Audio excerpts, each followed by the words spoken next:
si Cassiopeia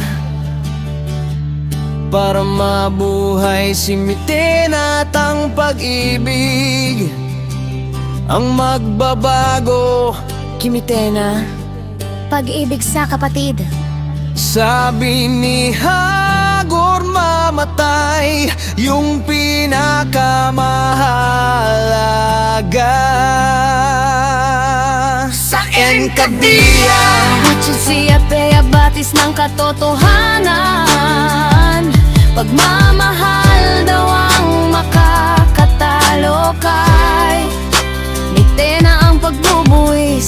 Buhay ni Cassiopeia para mailigtas ang kanyang kakambal ang magpapalaya sa galit at puot ni Mitena. I think siya yung kontrabida sa lolong noon si Jeffrey Santos. Baka si Emre kasi sabi ni Agor ginakagalang daw. It means si Emre, yan yung nagmamay-ari na Esperanto. Si Cassiopeia ang mamamatay, tapos ang tinutukoy ni Apon ay baka si Arde. Imposibleng si Erjan, yan kasi simula pa lang tigbak na siya kay Mitena. Either si Arde or bunga ni Eterex Arde. Sa bagay not bad kung si Arde yang kasi di pa pinapakita talaga yung lakas ni Arde. Pero mas malakas siya kay Ether talaga kung hindi lang siya under kay Erger. Pero hindi rin bad concept if bunga yan ni na Ame. Is where inner way nice concept.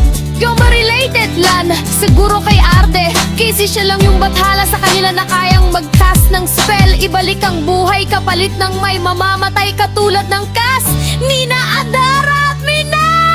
Baka mamagikin din niya si Gaia maging villain. Nindalaga form na makukurot.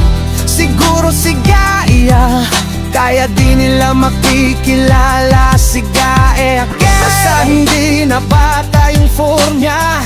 Si Vinabrinica bang gaganap? Yan nung bathala na nasa setro ni Mitena lalabas.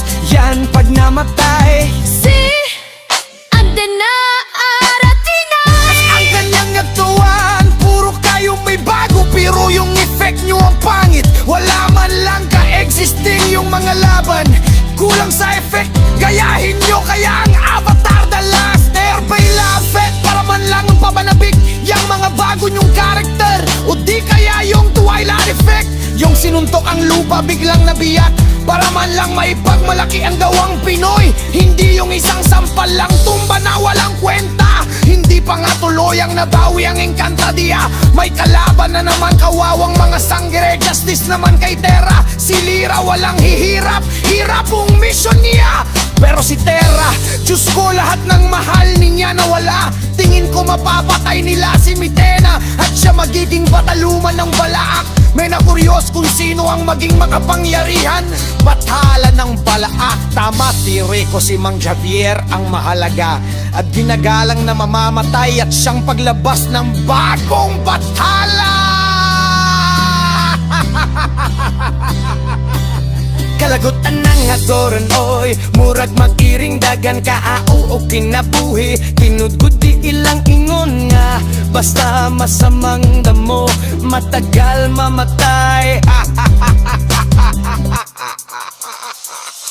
I think si Arde yan dahil siya lang yung banhat na kabanat. Hindi namatay, ganyan pag hindi naging effective na villain. Si Mitena hahanap ng bago.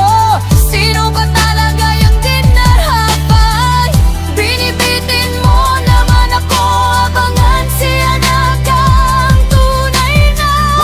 Pagkamnan di maman ang isinumpang bataluman. Wala na yan kasi iniba na ang istorya.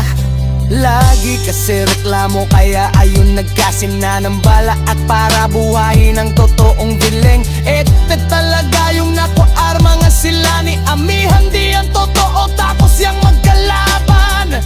Sila ni Mitena nung binabawi ni Bire na yung balinta to. Inedit nila yung costume para maiba fake yan. Except dyan sa taas nagsanib sila tatlong babae, isang lalaki.